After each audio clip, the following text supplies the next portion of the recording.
우리에게 주시는 하나님 말씀은 디모데후서 3장 10절부터 17절까지입니다.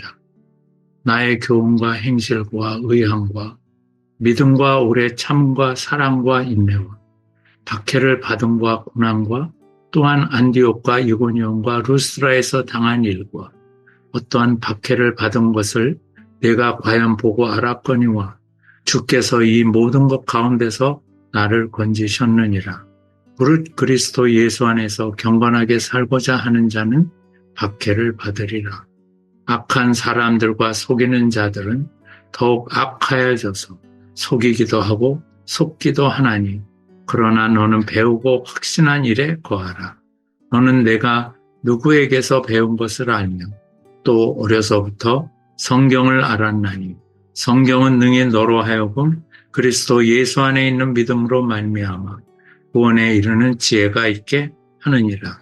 모든 성경은 하나님의 감동으로 된 것으로 교훈과 책망과 바르게 함과 의로 교육하기에 유익하니 이는 하나님의 사랑으로 온전하게 하며 모든 선한 일을 행할 능력을 갖추게 하려 함이라. 아멘. 우리는 참으로 혼란스러운 시대를 살아가고 있습니다.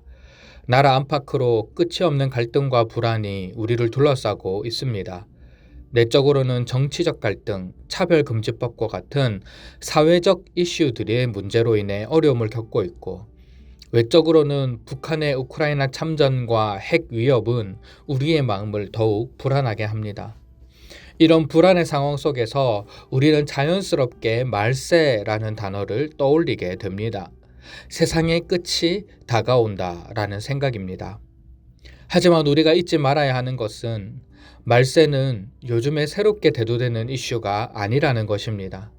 종말은 이미 예수님의 초림으로부터 시작되었고 신약 성경 곳곳에서는 말세에 대한 이야기를 기록하고 있습니다. 또한 종말에 대한 이야기는 지난 2000년 동안 교회의 역사 속에 계속되어 왔습니다.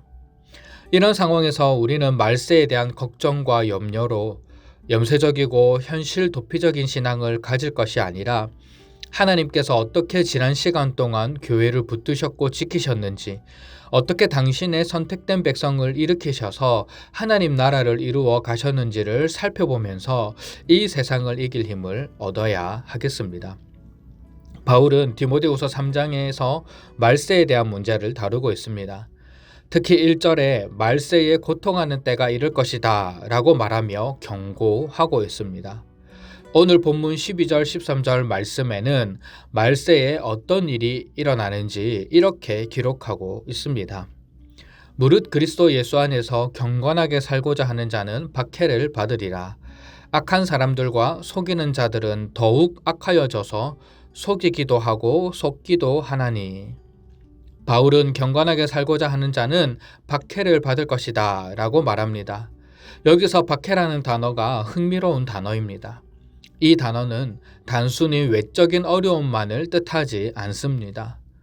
오히려 주님을 따르는 모든 신실한 자들이 겪는 고난을 의미합니다. 복음을 붙들고 말씀을 의지하며 말씀을 뒤따라 살아갈 때 겪게 되는 고난과 어려움입니다. 말세의 시대에는 예수 그리스도 안에서 경건하게 살고자 하는 사람은 박해를 받을 것입니다.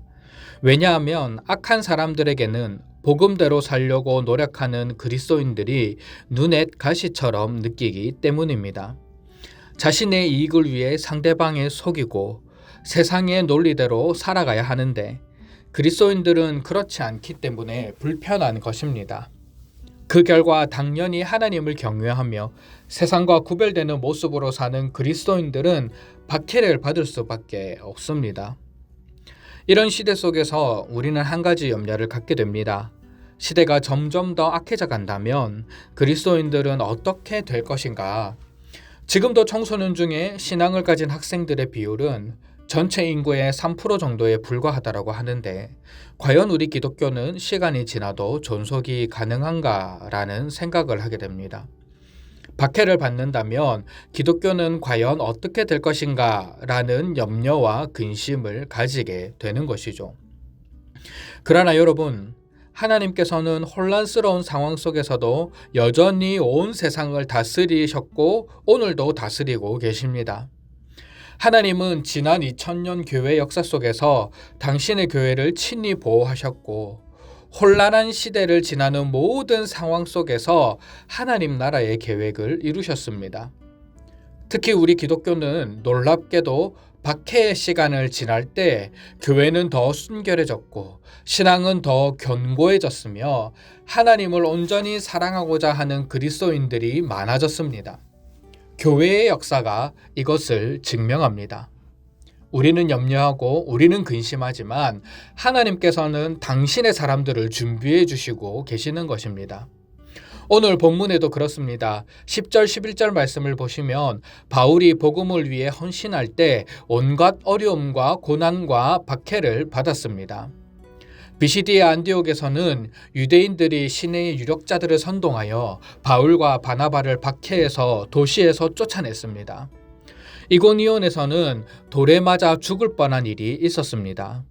디모데의 고향인 루스드라에서는 안디옥과 이고니온에서 부터 찾아온 유대인들이 온 무리를 충동하여 바울을 돌로 쳤고 바울이 죽은 줄로 알고 성 바깥으로 끌어내 쳤습니다. 바울은 이 모든 일을 디모데가 보고 알았다라고 말하고 있습니다.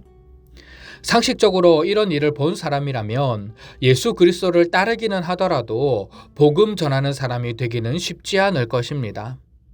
만약 우리가 복음을 전하다가 우리의 눈앞에서 비난과 박해를 당하고 돌에 맞아 죽기 직전까지 가는 일을 본다면 과연 예수 그리스도를 진정으로 따르는 사람이 될 수 있을까라는 생각을 해봅니다. 하지만 디모데는 바울의 뒤를 이어 목회자가 되었습니다. 바울이 믿음 안에서 참 아들 된 디모데라고 부를 정도로 바울과 친밀한 관계를 유지하고 있습니다. 바울은 애정어린 목소리로 나의 교훈과 행실과 의향과 믿음과 오래 참음과 사랑과 인내를 본 것처럼 너는 나를 본받는 자가 되어라 라고 말하고 있는 것입니다. 디모데는 바울의 고난과 박해와 여러 가지 어려움을 보고 들었음에도 불구하고 영광스러운 길을 걸어갑니다. 그리스도의 영광스러운 자녀로 또한 바울의 귀한 동력자이자 아들로 제자의 길을 걸어갔던 것입니다. 어떻게 이것이 가능했을까요? 바울은 디모데가 당시의 거짓 교사들이나 말세를 쫓아 살아가는 사람들과 구별된 점이 있음을 말합니다. 그것은 디모데는 성경의 사람이었다라는 것입니다. 디모데는 세상의 사상이나 풍조, 삶의 방식을 따라 사는 것이 아니라 철저하게 하나님의 말씀을 배우고 확신하는 삶을 살았습니다. 바울은 디모데를 향해 15절 말씀처럼 너는 어려서부터 성경을 알았다라고 말하면서 성경은 그리스도 예수 안에 있는 믿음으로 말미암아 구원에 이르는 지혜가 있다라고 권면합니다. 지금까지 한 책의 사람으로 성경을 붙들고 잘 달려왔던 것처럼 말세의 때가 이르고 그리스도를 따른다고 핍박을 받는다라고 할지라도 계속해서 성경을 의지하며 성경 안에 거하고 성경을 통해 말씀하시는 하나님의 능력을 힘입는다면 능히 영광스러운 십자가의 길을 걸어갈 수 있는 것입니다. 사랑하는 소문가족 여러분, 말세는 혼란스럽고 어렵습니다. 신실한 그리스도인들은 말세의 때에 더 큰 박해와 어려움을 겪게 될 것입니다. 하지만 우리는 복음의 능력으로 이 시대를 이겨나갈 수 있습니다. 복음의 능력이라면 그 길이 박해의 길이고 그 길이 좁고 힘든 길이라고 할지라도 영광스럽게 그 길을 걸어갈 수 있습니다.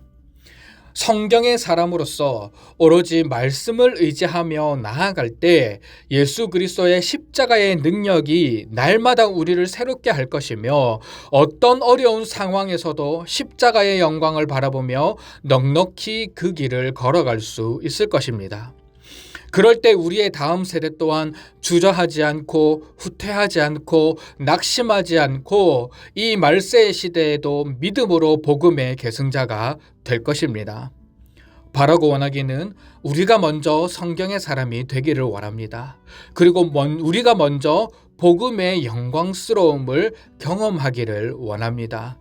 우리가 먼저 흔들리지 않는 믿음을 가질 때 이 어두운 시대에 복음의 등불로 밝게 빛나게 되는 일에 쓰임을 받게 될 것입니다. 이런 일에 귀하게 쓰임을 받는 저와 여러분들이 되시기를 주님의 이름으로 부탁드립니다.